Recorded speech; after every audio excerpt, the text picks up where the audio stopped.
Hey everyone, this is Tim from Your Six Studios. Today in this video, I'm going to show you how to turn off Gemini AI on your Android phone.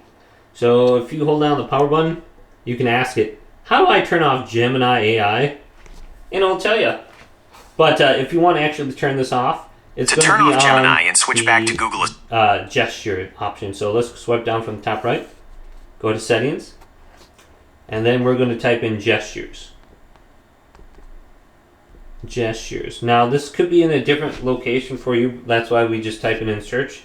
And this is under system gestures right here. Here it is.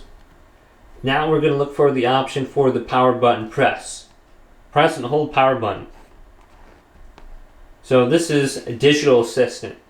So we can just go to the power menu now. And if we hold down the power button, it's just going to turn off our phone. And Gemini AI will not be on when I press that now.